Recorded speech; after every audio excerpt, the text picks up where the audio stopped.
Bismillahirrahmanirrahim. Assalamualaikum warahmatullahi wabarakatuh. Alhamdulillah wassalatu wassalamu ala Rasulillah wa ala alihi wa ashabihi wa mawalah, amma ba'd. Alhamdulillah, kembali lagi dengan saya Abu Najla dari terserbamuslim.com. Seperti biasa, saya akan kembali mereview buku-buku Islam ataupun Al-Quran pilihan. Dan yang akan saya review kali ini adalah buku tentang sholat sunnah ya. Di sini bukunya tidak terlalu tebal, hanya sejari ya, tebalnya hanya setebal jari. Ini kita lihat judulnya Kumpulan Sholat Sunnah dan Keutamaannya. Ini penulisnya Dr. Sa'id bin Ali bin Wahab Al-Qahtani. Kemudian di sini penerbitnya Darul Haq. Dalam buku ini sesuai judulnya ya, ini dijelaskan tentang sholat sunnah, kemudian keutamaan-keutamaannya, kemudian waktunya dan sebagainya ya. Ini sampulnya soft cover atau tipis, kemudian ininya emboss ya, timbul. Tulisannya timbul. Tebalnya ini tebalnya ada 232 halaman. 200-an halaman.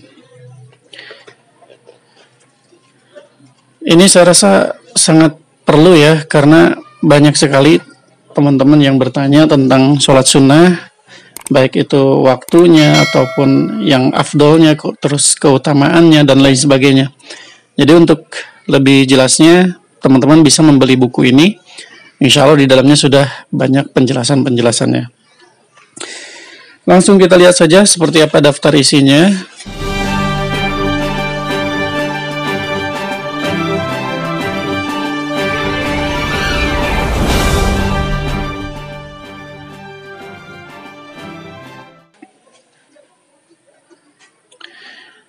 Ini daftar isi seperti biasa ya, ada pengantar dari penerjemah, kemudian ada daftar isi, kemudian mukadimah, kemudian definisi sholat tatawu atau sholat sunnah.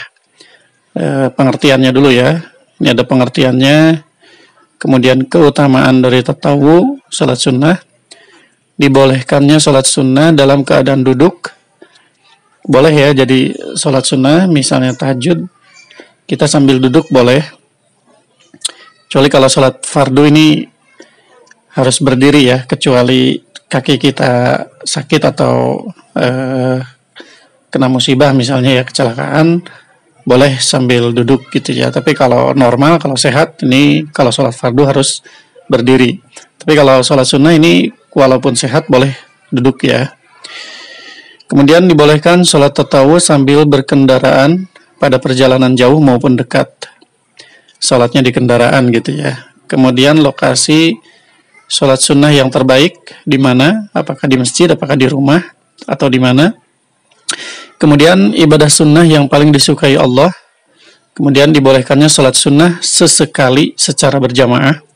Jadi tidak selalu berjamaah ya. Misalnya tahajud boleh dilakukan secara berjamaah. Kemudian jenis-jenis sholat sunnah atau sholat tatawu. Di sini yang pertama ada sholat sunnah yang terus-menerus ya. Yang pertama ada sholat sunnah rawatib.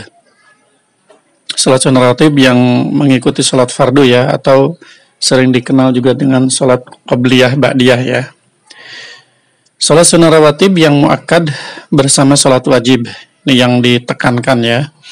Kemudian sholat sunnah secara rinci yang muakkad, yang ditekankan, dan selain muakkad atau ghair muakkad mengiringi sholat wajib. Kemudian waktu sholat rawatib yang beriringan dengan sholat wajib.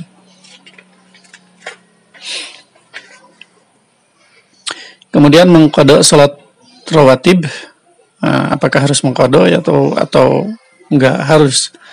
Kemudian memisahkan antara sholat rawatib dan sholat wajib dengan ucapan. Kemudian meninggalkan sholat sunnah rawatib atau yang sejenisnya bila iqamah sudah dikumandangkan.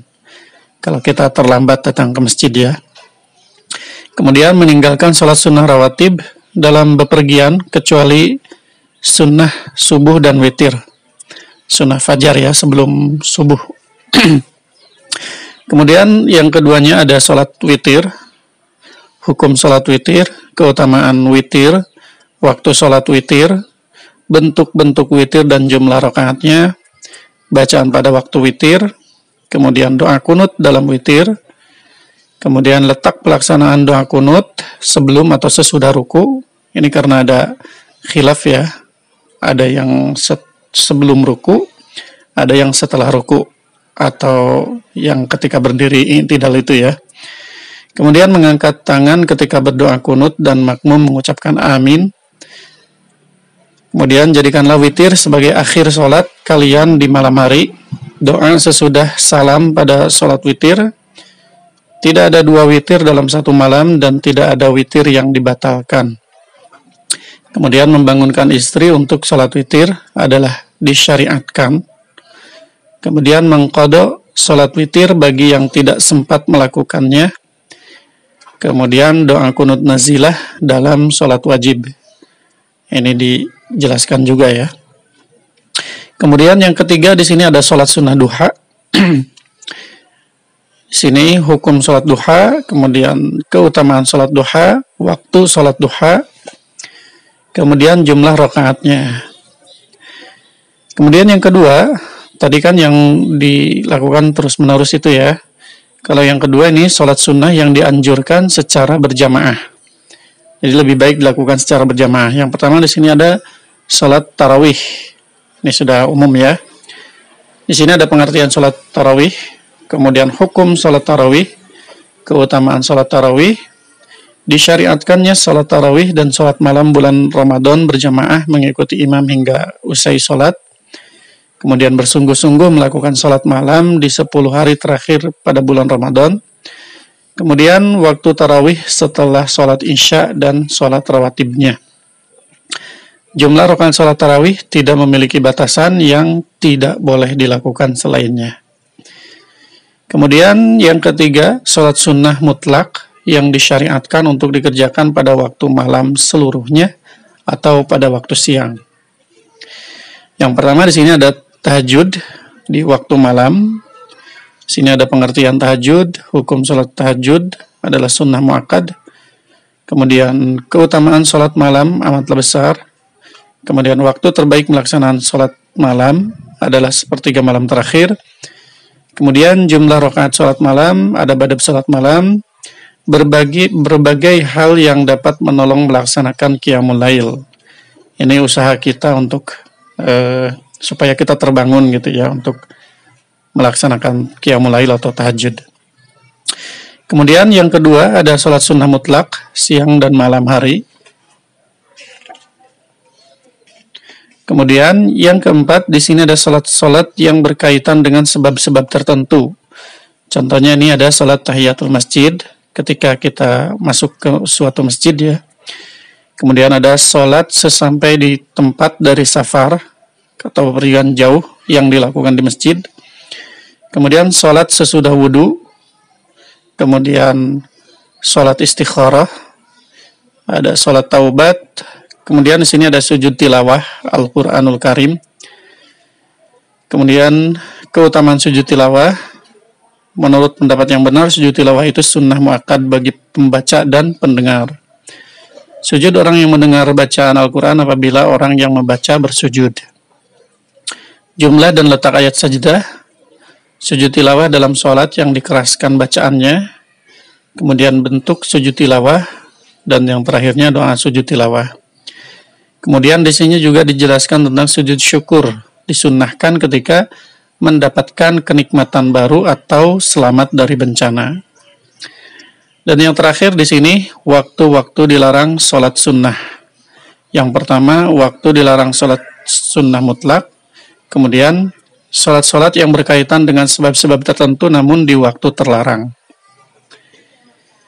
Gitu ya. Sekarang kita lihat selintas.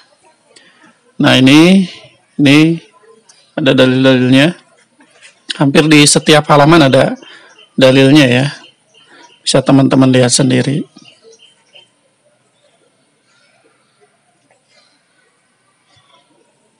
hampir di setiap halaman ya.